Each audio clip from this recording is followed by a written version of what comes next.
Hello and welcome to this short video on presenting effectively using PowerPoint 2010. My name's Jeremy Williams and I'm a presenter for Mercia Group, one of Wilmington's group companies, and I'm involved in developing our training skills, and we want to share some of the lessons we've learned about how to get the best out of PowerPoint for your presentations. PowerPoint is a great tool for helping you to present your ideas to an audience, but it's only a tool. It can't present for you. And like most tools, it can do some damage if it's not handled correctly.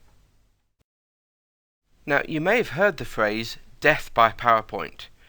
Now, we admit this is an exaggeration, but many of us have sat through PowerPoint presentations that felt pretty deadly. The problem is that PowerPoint can do the thinking for us, enticing us to fill the screen with bullet points and clip art. Let's look at some examples. In Focus, the projector manufacturer ran a contest in 2011 for the world's worst PowerPoint slides and invited entries from across the world, and here are some of the winning entries.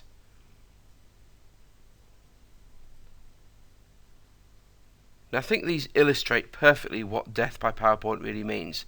Complex tables and images, bullet points, cheesy graphics. So we need to stop. PowerPoint doesn't have to be like this. The Wilmington slogan is potential delivered.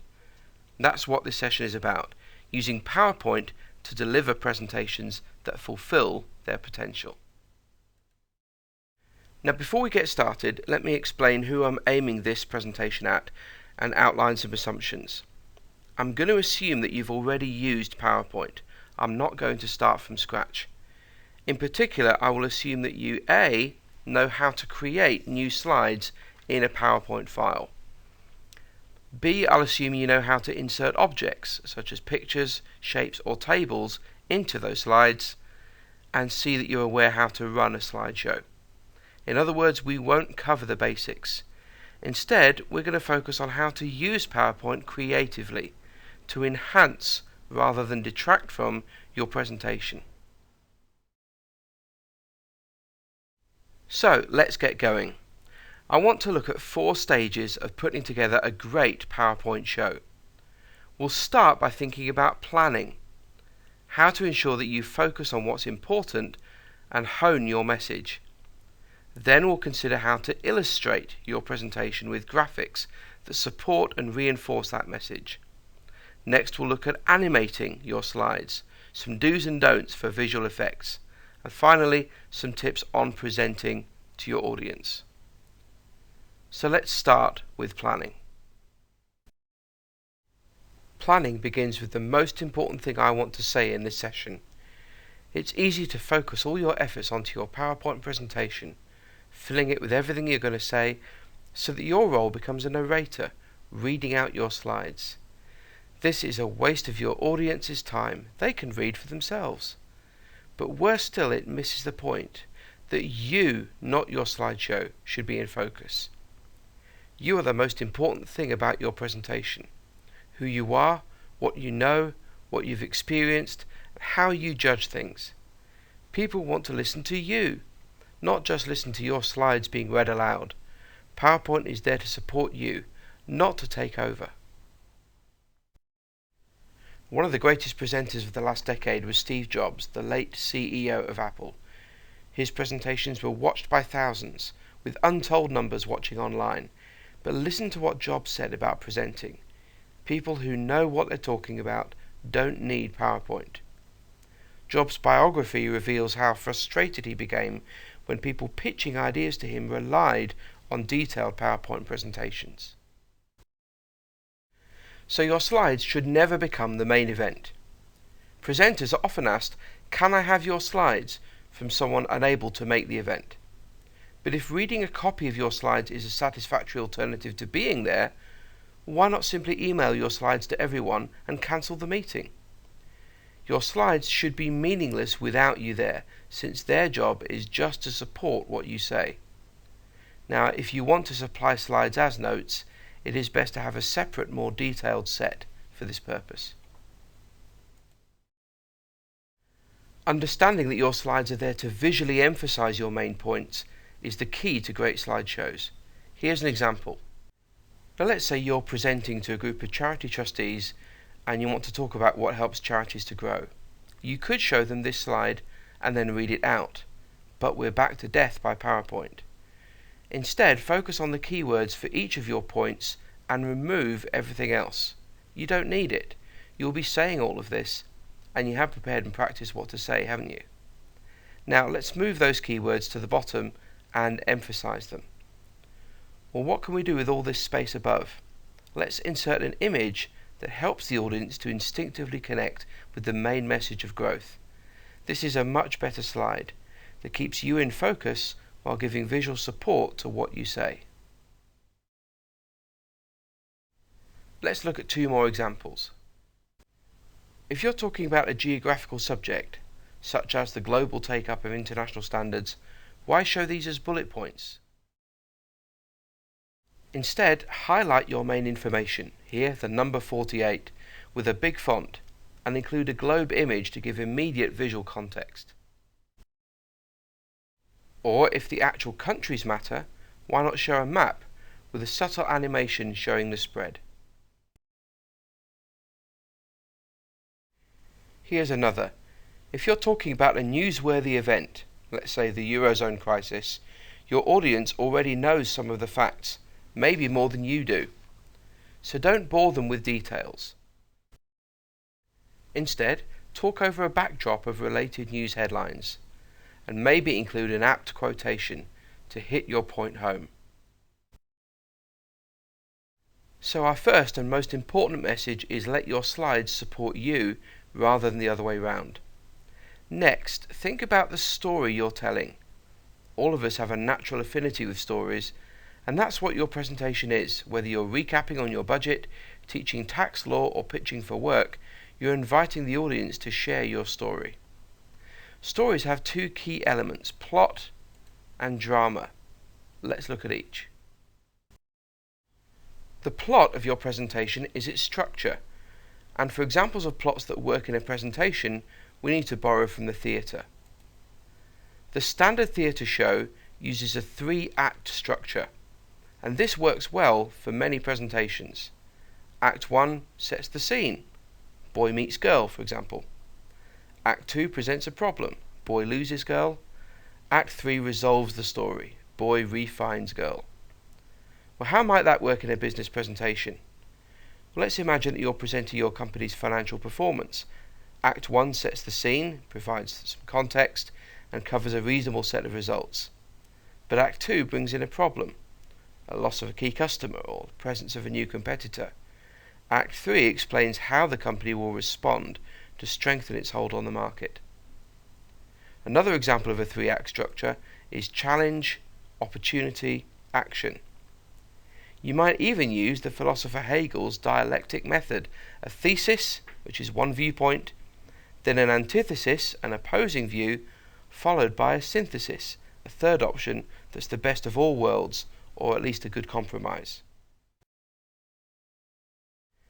Next, consider drama. A good story draws us in. It makes us aware why the story is important, and helps us respond emotionally as well as logically to the message. This is true even for business presentations. If it's not apparent why the story affects the audience, why will they pay attention? So make sure you stress these points. Now, using the right image can help. For example, if you want to talk about the future prospects for a business, don't use a clock. Although it represents time, it's unlikely to get any dramatic response from the audience. Instead, why not use a road stretching and maybe winding into the future? A strong image will strengthen what you say. So those planning points should help you get started on your presentation. Next, let's think about illustrating your presentation with great images that will catch your audience. You should avoid using clip art images, which look cheap and generally don't emphasize your points. For example, if you're thinking about a deadline, you could use this clip art image, but it really doesn't help people to focus on a deadline. Using a good quality photographic image such as this hourglass will help to reinforce your point much more successfully. So where to get those images?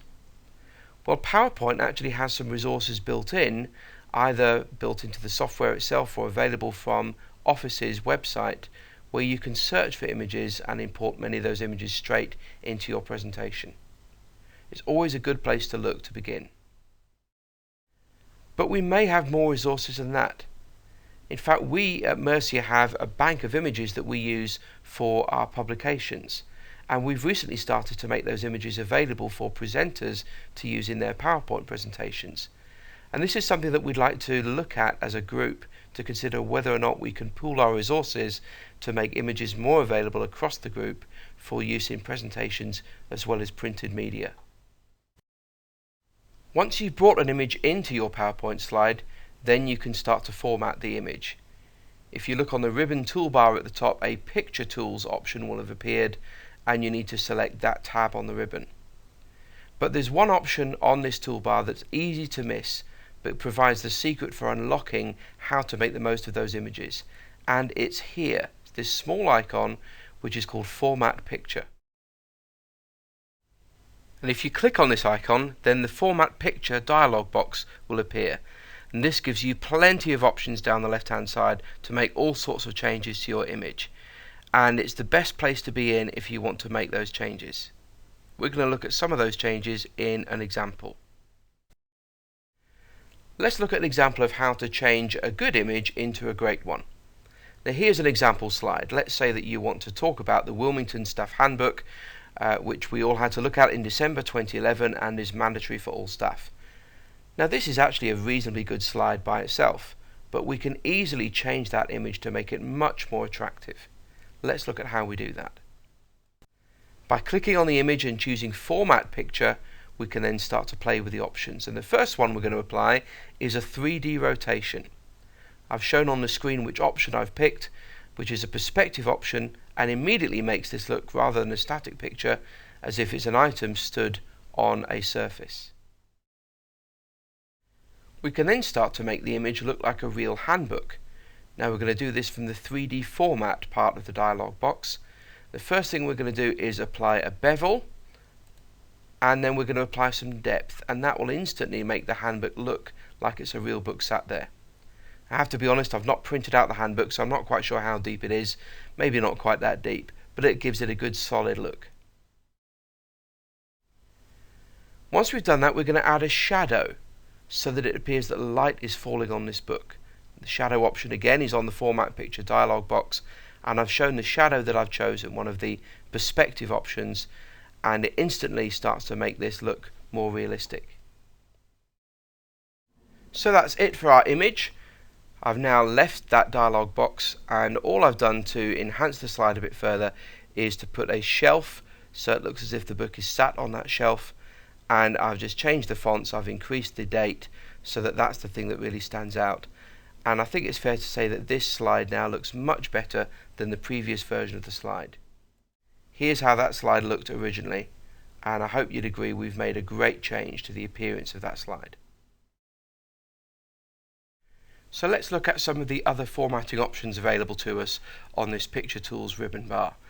And we're going to start on the left hand side, and the first of these is called Remove Background. Remove Background does exactly what you would think. It takes a background from an image and allows you to remove that background so that you can focus just on the part of the image that you want. This has been greatly improved in recent versions of PowerPoint. It used to be that Remove Background could only handle a block of exactly the same color, but the new option allows you to remove quite a few complex backgrounds. But it's still true to say that the clearer the background and the simpler the image, the better this tool will work. The next couple of options allow you to make corrections to the image, for example to change its brightness or contrast, and to change the color of the image. Here's an example of that same image, background removed and now recolored. The final option we'll talk about on this side is Artistic Effects. Artistic Effects allows you to make the image look as if it's a watercolor painting or a poster cutout. One of the options I use most frequently from here is to blur an image. This is especially useful for backgrounds which frequently can detract from the main point unless you blur them. At the other end of the toolbar are some tools which help you change the appearance of the object on the slide. Bring forwards and send backwards refers to the fact that objects on a PowerPoint slide are stacked, much as a stack of paper might sit on a desktop. For example, on this slide the orange is positioned behind the apple. If instead we bring the orange forwards, it will now sit in front of the apple. Next up are the Align tools. These do exactly what you'd imagine. They enable objects to be lined up with each other. Finally, let's talk about the Crop tool. This should be fairly familiar to anybody who's used to editing images that they've taken with their camera. For example, let's crop this orange. Once we select the Crop tool, crop marks will appear around the orange, and we can then drag these crop handles to cut out bits of the orange that we don't want to see. So those tips should get you started in choosing and then manipulating your images. Next, let's talk about how we use animations and transitions to enhance our slides. So as I've just said, that there are two types of visual effects. Firstly, there are animations. This affects objects within a slide. Secondly, there are transitions. This is how we move between slides. Let's start by thinking about animations. Now there are all sorts of animations built into PowerPoint, from subtle effects to quite spectacular ones, but they all fall into one of four categories. Firstly, there are entrance effects. These determine how an object gets onto the slide in the first place. Secondly, there are emphasis effects. These affect changes to an object once it's on a slide, such as changing its size or colour. Thirdly, there are motion effects, which move an object around a slide. And lastly, there are exit effects, which move an object off the slide. Now, I definitely encourage you to try out the various effects for yourself. There's no better way of learning these than to have a go. But the key to using them effectively in PowerPoint slides is to use them sparingly and to make sure that they reinforce your message rather than simply stunning the audience. Here's an example. Let's say we're talking about the Financial Services Authority, which is shortly due to be split into two new regulators. So why not animate that split? Then let's say we want to talk about each new regulator in turn. The best way to focus the audience's attention is to dim the one that we don't want to talk about while we focus on the other. This is using animation to reinforce your message and to focus your audience on the right points rather than just to impress them. Now here's another example which I've used to great effect on a couple of presentations, a timeline. In this particular example, it's a timeline of the introduction of accounting standards in the UK. Now this could easily be shown as bullet points, but why not show it instead as a progression along a timeline? It's much more visually appealing. So in this example, standards were introduced in the 70s. We can then fast forward through to critical points in that timeline before finally bringing the audience to the current position, where we can pause and talk about the situation as it stands before alerting them to what might be happening in the future. Again, this is a great example of where animation can support your message and provide a good visual image that helps people connect with these dates rather than simply listing them as bullet points. Let's look at another example. Now, we don't want to cram lots and lots of text onto our PowerPoint slides, but there are occasions when we might have, let's say, 3 topics and each one has some subpoints. The standard thing to do here is either to cram all of that onto one slide or to show them on subsequent slides. But a bit of simple animation can mean that we still present everything onto one slide but keep it nice and clean. So we drop 2 of the headings down while we talk about the subpoints under the first one. Then we deal with heading 2, and then we deal with heading 3. Again, it's subtle animation that helps to make the point. Here's another example, a geographic one this time. If you want to show locations on a map, why not show these as pins which fall onto the map into place? I think this is a nice animation, the kind of thing you'd see on news programs on TV, and it helps to make the point well. Now let's talk about transitions. These are animated effects that let you move between slides. PowerPoint 2010 has included lots of exciting transition effects, but these must be used with caution. For most of your slides in a presentation, it's best to stick with a very simple transition or no transition at all. Here's the Transitions toolbar, which looks very much like the Animations toolbar, but there's one small point on this toolbar which helps to clear up some confusion that people have sometimes when they're applying transitions.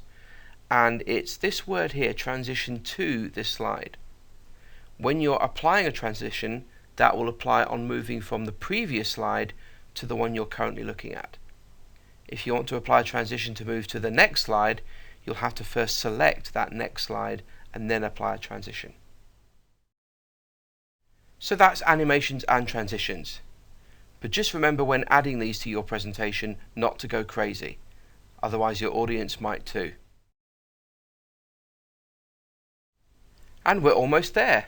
Finally, some presenting tips to help give your presentations some polish. Remember this slide from earlier? At the start of this session we made the point that you and not your slides are the main event. Therefore, the best thing you can do to enhance the actual presentation is to think about the content, what you're going to say and how you're going to get your ideas across clearly. No amount of sophisticated PowerPoint slides can make up for that. Next, here's a very practical tip that can fox many inexperienced presenters. Don't stand in the way of your screen. If you do, all your audience is going to see is your dazzled face from the projector, and you probably won't be able to see anything at all. Next up, it's important to realize that your audience doesn't necessarily need to see slides all the way through the presentation. If you're not actually reinforcing what you're saying with a slide at any particular point, why not shut off the presentation? The easiest way to do this is to press the B button on your keyboard and it'll instantly turn the screen black. Another great tip is to buy and use a remote, otherwise known as a clicker. This just helps to free you up, stops you from being glued to your computer, and will help you to be more expressive. A final tip, and one which can be helpful, is to use presenter view. This will only work if your computer is set up to output to multiple displays, but the advantage is that it gives you a separate view on your laptop that is different to the presentation being shown on the screen. In particular, this will give you a track at the bottom of the screen showing all of your slides. You can scroll along this track to instantly jump from one slide to another.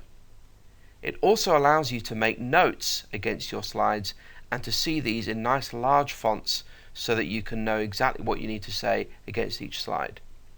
I have to say I don't always use presenter view, but for complex presentations it's a really good tool. So let's recap what we've talked about.